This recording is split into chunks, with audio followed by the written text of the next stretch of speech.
اس کے وصال کے لیے اپنے کمال کے لیے، اس کے وصال کے لیے اپنے کمال کے لیے حالت دل تو تھی خراب اور خراب کی گئی۔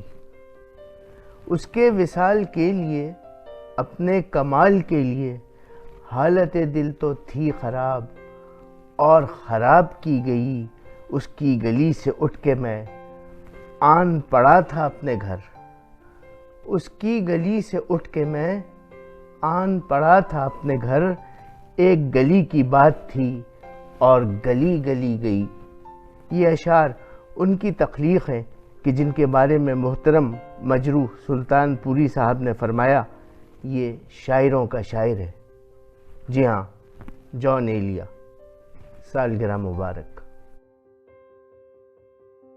وہ 14 دسمبر 1937 کو امروہہ اتر پردیش کے ایک معزز گھرانے میں پیدا ہوئے۔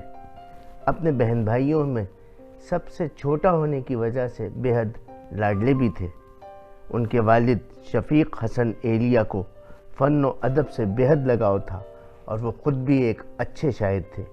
یوں جان صاحب کے خون میں شامل فن و ادب سے لگاؤ نے انہیں محض 8 برس کی عمر میں اپنا پہلا شعر کہنے پر مجبور کر دیا، جو کچھ یوں تھا: چاہ میں اس کی تماچے کھائے، دیکھ لو سرخی میرے رخسار کی۔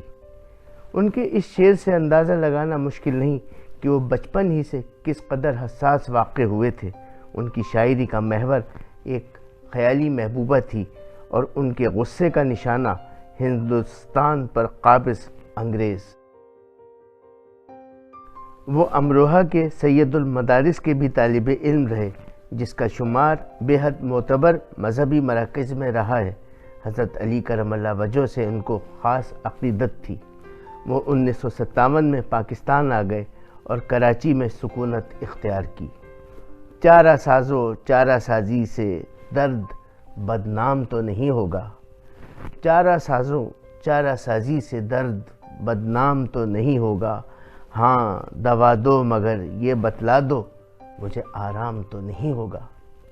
برصغیر میں نمایاں حیثیت رکھنے والے عالمی شہرت یافتہ شاعر، فلسفی، صحافی، سوانح نگار اور عالم کے طور پر پہچانے جانے والے جان ایلیا معروف شاعر و صحافی رئیس امروہوی صاحب اور فلسفی سید محمد تقی کے بھائی تھے۔ ان کو اردو کے علاوہ عربی، فارسی، انگریزی، سنسکرت اور عبرانی زبانوں پر بھی عبور حاصل تھا۔ وہ ایک انتھک مصنف تھے، لیکن اپنا تحریری کام شائع کرانے کے سخت مخالف۔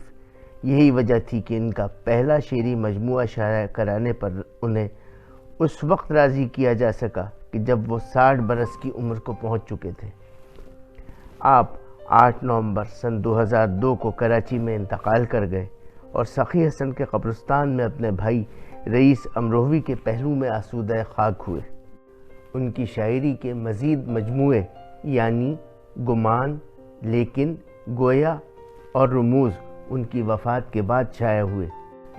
کتنے دلکش ہو تم، کتنا دلجو ہوں میں، کتنے دلکش ہو تم، کتنا دلجو ہوں میں، کیا ستم ہے کہ ہم لوگ بھی مر جائیں گے۔